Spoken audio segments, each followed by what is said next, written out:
Do you guys know that the survey of airline pilots, those operating Boeing 777, they reported that they spent just 7 minutes, yes, only 7 minutes, manually piloting their planes in a typical flight. Now that is extremely interesting. And here it was me thinking that pilots always use the manual stuff. Now how is this possible? The answer is AI. What's up guys, this is Musa. I hope you guys have been doing great. This video is going to be about top 5 technologies which are going to be extremely important and useful 2021 and beyond. The first thing which you guys need to do is to subscribe. Now talking about number 5, we have Tiny AI or machine learning. As you guys know, AI is nothing but a powerful algorithm, artificial intelligence. So all it does is it makes a problem solving much easier, let it be a very simple task or a very complex problem.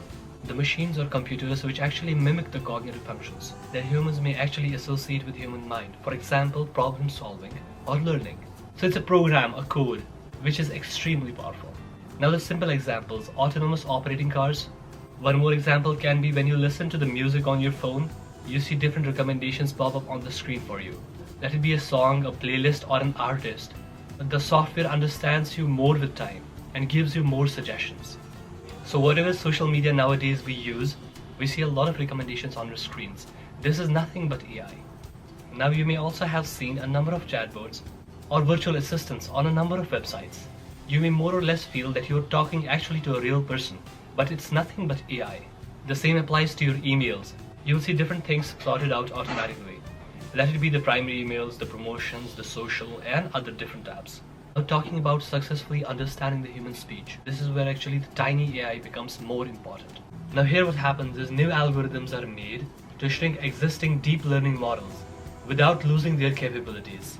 Google announced that it can now run the Google Assistant on the phones without actually sending the request to the remote server. As of iOS 13, Apple now runs Siri's speech recognition capabilities directly on the iPhone. Now this means the voice assistants will become much better and much faster, as they may not have to each time ping the cloud in order to get access to the deep learning models or these algorithms, because a large chunk of it is actually into the clouds and a part of it is installed into your device. And this may introduce some lag into the system. What I mean is the system may be slower because each time it has to connect to something else and then work, right? Now this means if the AI is directly running onto your device, you'll get the outputs more quickly. One more interesting application is mobile-based medical image analysis, which will obviously be very useful for saving more lives. And the same will apply to self-driving cars. They will become much quicker. Now these powerful algorithms use a lot of data and computing power, and they rely on centralized cloud services. That means right now carbon emissions, speed and privacy, these are the 3 problems which we are dealing with. Now moving on to number 4, satellite mega constellations. Now this is very interesting because finally the internet can reach every single home on the planet. Now here satellites beam broadband connection to internet terminals. Now you got this device at home near the window for example, which connects you to the internet in a more direct way. Now this is like a Wi-Fi on a bigger scale. Now here we're using a bunch of satellites to provide internet. Now you may think that how are we able to throw up so many satellites into the space? Now during the space shuttle era, launching a satellite into the space, that costs roughly $24,000 per pound. A small communication satellite that weighed 4 tons was approximately $200 million if you wanted to make it fly up. But today's SpaceX Starlink satellite, that weighs around 500 pounds. Now here reusable architecture and cheaper manufacturing means we can throw up a lot of more satellites than we have ever seen. Now the SpaceX Falcon 9 costs about $1,240 per pound. Now the important thing here is the space going to be full of debris and a number of collisions, or is it going to be controlled in the proper way? Now moving on to number 3, the quantum thing. Now quantum computers store and process data in a completely different way than we guys are used to. Now these can solve certain classes of problems that even the more powerful classical supercomputers imaginable will take a millennia to solve. For example, breaking today's cryptographic codes. Cryptographic codes encrypt a message, remember? Or simulating precise behavior of molecules to help discover new drugs. Now a computer with 53 qubits did a calculation in over 3 minutes. That by Google's reckoning would have taken the world's biggest supercomputer approximately 10,000 years. Now that's pretty cool. Now quantum computing is the use of quantum phenomena, such as superposition and entanglement. Now this is what I mean by this. You remember superposition waves in classical physics? Now this thing is very simple.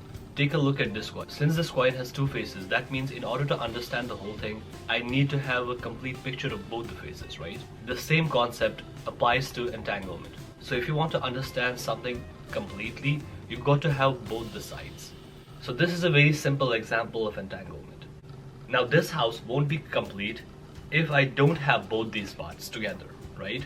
So this thing and this thing. Both these things make up the complete house here, right?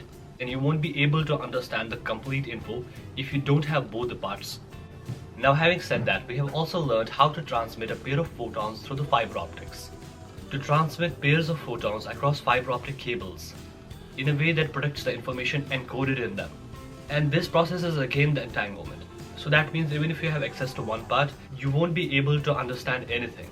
And when we talk about them separately, they don't exist. I mean, when it comes to the data or the info. Now the only problem in these are that they're hard to create and they're very hard to transmit on long distances. So guys, now on number 2, we have unhackable internet. Now this thing is based on quantum physics. That means this is inherently going to be a very secure means of communication.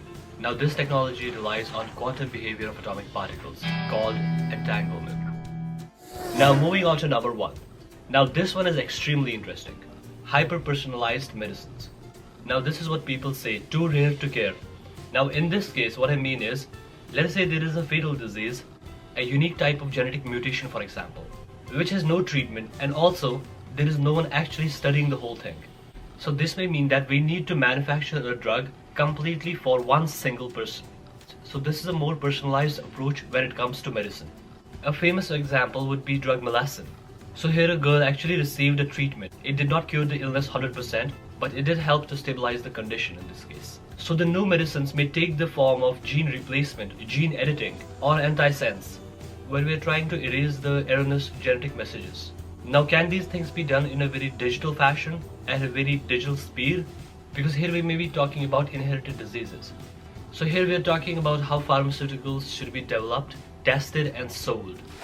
I hope you guys did enjoy this video. Please make sure to subscribe and like, and see you guys next time.